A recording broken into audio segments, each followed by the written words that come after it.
லக்ஷ்மி பேசுகிறேன். இப்போ நம்ம என்ன பண்ணோம், பாவாடை சட்டை இது ஓகேங்களா. பாவாடையோட ஃபுல் ப்ளவுஸ் இது. நம்ம இந்த கலர் தான் பாவாடை, அதனுடைய ப்ளவுஸ் வந்து டிஷ்யூ ப்ளவுஸில் வந்து நம்ம ரெடி பண்ணுறோம். நெக்குக்கு எதனா டிசைன் பண்ணலான்ட்டு பாவாடையிலேருந்து கிளாத் எடுத்து நம்ம டிசைன் பண்ணுறோம் ஓகேங்களா. இங்கே பாருங்கள், இது ஹார்ட் மாதிரி கட் பண்ணிக்கணும். எப்படின்னா இங்கே பாருங்கள், இது ஒரு பாதியில் தெரிஞ்சு பாருங்கள், இங்கேருந்து 2, மேலேருந்து கீழே நெக்கு டீப் வந்து 3.5 ஓகேங்களா. இது பாக்ஸ் போட்டு ரவுண்டு பண்ணிக்கணும். ரவுண்டு பண்ணிக்கின்னு இங்கேருந்து 2, இங்கேருந்து 2 வச்சுக்கோங்க ஓகேங்களா. இந்த ஹைட் வந்து 6 வச்சுருக்கேன் ஓகேங்களா. இங்கே மேலேருந்து கீழே 6 வச்சுருக்கேன்.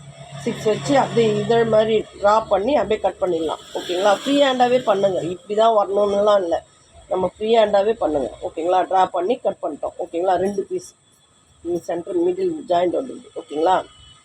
கட் பண்ணிவிட்டு லேஸ் ஒன்று எடுத்து இங்கே பாருங்கள், 1/4 இன்ச்சு கேப் விட்டு இந்த லேஸ்க்கு மிடில், அதாவது இதில் 2 டிசைன் இருக்குது ஓகேங்களா. குட்டியாக ரவுண்டு மாதிரி வந்தது ஒன்று இருக்குது, ஜாங்கிரியாக வர்றது ஒன்று இருக்குது ஓகேங்களா. ரெண்டு டிசைன் வருது. அதில் வந்து மிடில், இந்த 2 டிசைனுக்கும் மிடிலில் தையல் போடணும் ஓகேங்களா. மிடிலில் தையல் போட்டிருக்காங்க. போட்டுட்டு இது பாருங்கள், இப்படி திருப்பும் போது பாருங்கள், இந்த ரவுண்டாக இருக்குது பாருங்கள், ஜாங்கிரி மாதிரி, அது மட்டும் மேலே வரும். இப்படி அழகாக இருக்கும் ஓகேங்களா. இப்படி வச்சு தைக்கணும். முதல்ல இந்த கிளாத்தில் மேலே வச்சு தைச்சிட்டோம். தைச்சிட்டு இப்படி க்ளோசிங் பண்ணி இந்த பார்டர் இப்படி பாதியாக இப்படி பிரித்தோம்னா பாருங்கள், இப்படி வச்சு தைக்கணும். இந்த பிசுரெல்லாம் உள்ளே போயிடும் ஓகேங்களா.